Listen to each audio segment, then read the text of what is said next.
Today I'll discuss error correction with you all, which is a very very important topic.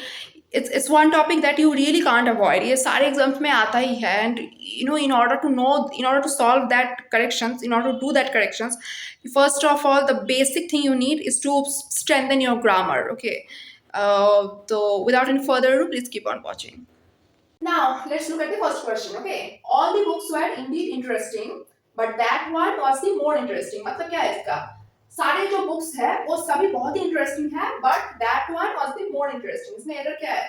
पहले मतलब समझो. Okay, सारे जो books है वो बड़े ही इंटरेस्टिंग थे, but that one was the more interesting. But वो जो था वो सबसे ज्यादा इंटरेस्टिंग था. तो सबसे ज्यादा वो इंटरेस्टिंग था वो बुक, मतलब दैट वन, मतलब यहाँ पे कोई हम पकड़ सकते हैं कि यहाँ पे कोई बुक की बात हो रही है, राइट?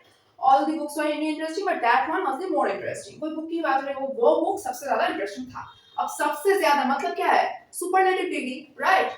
कंपेयर तो किसी से हम नहीं कर रहे हैं, राइट? तो सुपरलेटिव डिग्री होगा, तो यहाँ पे मोर होगा कि मोस्ट होगा? यहाँ पे मोर होगा या मोस्ट होगा? बोलो.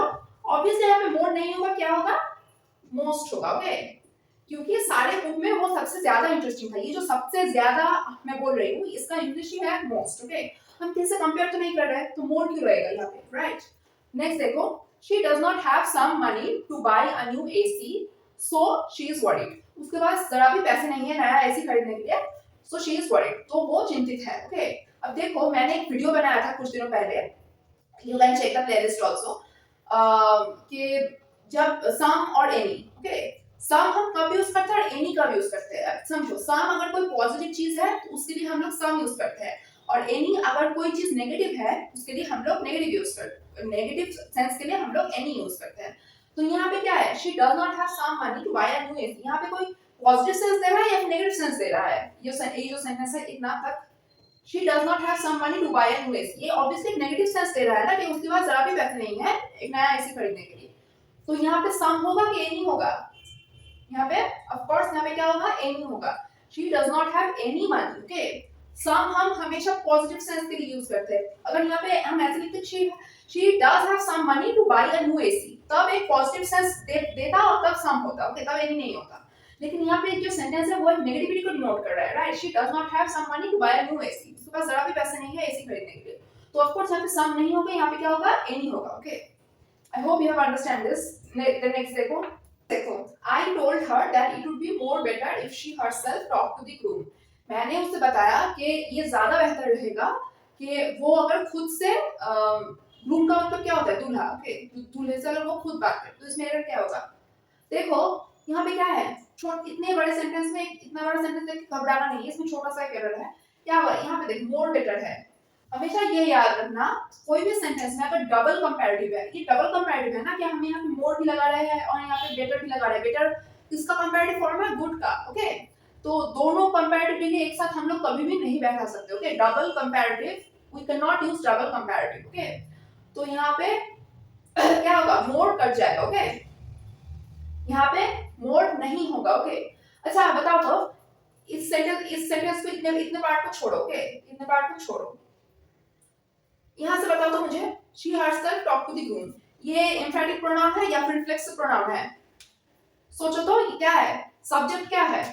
she सब्जेक्ट है ना, उसके बाद herself लगा है, तो क्या होगा? ये सब्जेक्ट के बाद अगर सेल्फ वर्ड लगता है तो क्या होता है? एम्फैटिक प्रोनाउन होता है ना. अगर नहीं याद आ रहा है तो मेरा जो रिफ्लेक्सिव और एम्फैटिक प्रोनाउन का वीडियो है, मैंने कुछ वीडियोस बनाए हैं उस पे, तो वो देख लेना. ओके, तो ये होगा क्या? सब्जेक्ट के बाद अगर सेल्फ वाला वर्ड अगर लगता है तो वो होगा एम्फैटिक प्रोनाउन. ओके, नेक्स्ट देखो, Shreya is the most unique singer of our college. अब देखो, मैंने जब तुम लोगों को एडजेक्टिव पढ़ाया था तब बताया था कि कुछ वर्ड्स है जैसे कि unique, eternal, perfect, round, circle, triangle, square, universal. कुछ वर्ड्स ऐसे हैं जिसके पहले हम मोस्ट या फिर मोर नहीं लगा सकते. ओके, तो यहाँ पे मोस्ट होगा? नहीं होगा. ओके, यहाँ पे मोस्ट नहीं होगा. Shreya is the unique singer of our college, ये होगा. देन देखो, divide 12 mangoes between 6 boys. Okay, तो मेरा एक वीडियो है अमंग और बिटवीन का, एक वीडियो मैंने बनाया है कि अमंग कब कब होता है, बिटवीन कब कब होता है. तो if you have any doubts then you can watch that video of course.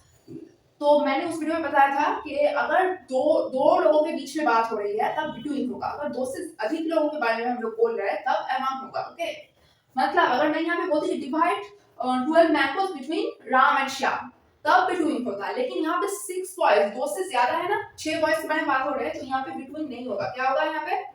Among होगा। Okay, AMONG। फिर से समझो, बिटवीन हमेशा दो लोगों के बीच में, अगर हम लोग कुछ बंटवारे की बात कर रहे हैं तब होगा बिटवीन। ओके, दो लोगों के बीच में अगर कोई चीज डिवाइड होने की बात हो रही है तब होगा बिटवीन। अमंग कब होगा? जब दो से अधिक लोगों के बीच में कोई चीज डिवाइड होने की बात हो रही है या फिर डिस्ट्रीब्यूट होने की बात हो रही है, then it will be among. Okay, I hope you understand this.